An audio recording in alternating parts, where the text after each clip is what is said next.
Hey Doug, Yes, sir. on your goblet, is there Yeah. certain rule you use on your pedestal base? It looks like it's about the same size as the top of the Oh, cup. talking about to get the size here. Yes. I I don't. I go by eyeball on the goblets, try to get them pretty close to the same, maybe just a hair smaller. This one is actually, I haven't measured it. It may be just a touch larger. I'll measure it out for you here in a second. Oops, not that far. Actually the cup is just a hair larger. So that's probably what it ought to be, just a touch bigger. You don't want it a whole lot bigger. You get this too small and it gets tippy. This is not tippy at all. It sits real solid. Even if it was full of something, it would sit real solid. Thank you. If you want to look at shapes before you cut them, there are catalogs for glassware, etc., that's available online, and you'll see these outlines. Sometimes it's good if you sketch it out on something first to just get an idea of Absolutely. if you want to look head heavy or butt heavy. I'd rather it be head heavy myself rather than have a huge bottom. Huge Right. bottom looks like you're trying to make up for something.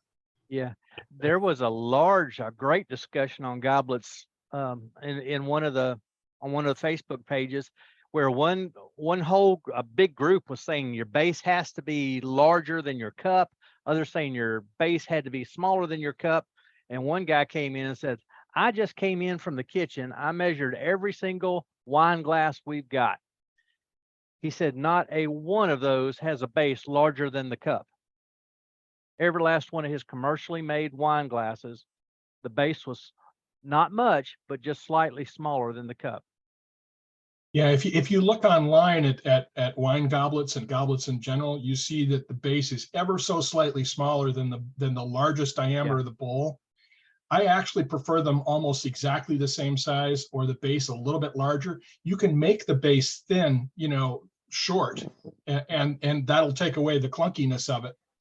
Mm-hmm. But if you make that base, I'm with you, Doug. If you make that base noticeably smaller, it looks top heavy and awkward. Right. So, right. Yeah. Yeah, you don't want it bigger and where it looks grounded, but you don't want it tippy either. Yeah. So, I mean, a good guideline is about the same size, maybe a hair smaller. Right. Yeah, if at most this one, this base may be an 1/8 of an inch smaller, maybe even less than that, but it is smaller, just a hair. Now, something that's interesting is if you look at if you do the same Google search and you image search and you look at chalices, like church chalices, the bases are always larger for church chalices. They're heavy pieces. Yeah. Yeah. So they don't knock them over. They start Exactly. higher and they get broader. Yeah. Yeah, and they're usually taller, bigger pieces too. Yeah. Right. That fits in that. Okay, so from the earlier goblet discussion, this piece here is a natural edge goblet, silver maple. I don't know if y'all can see, the grain on this, but it is pretty. And in terms of the discussion, because you're using the natural edge, it's the same diameter on both ends. And this piece here is also another goblet. And the diameter of my base here is ever so slightly larger than the upper rim. But this works. Now I wanted to show y'all something with this. So let me put my little makeshift table up here. And watch what happens when I smack it down on the table. Yes. See that wobble? Got a little whip to it. Yeah, it's just like a 1/8 of an inch here, so it's super thin. But this is cherry, and I don't know if y'all can see that grain. Break on you. Yeah, Beautiful grain.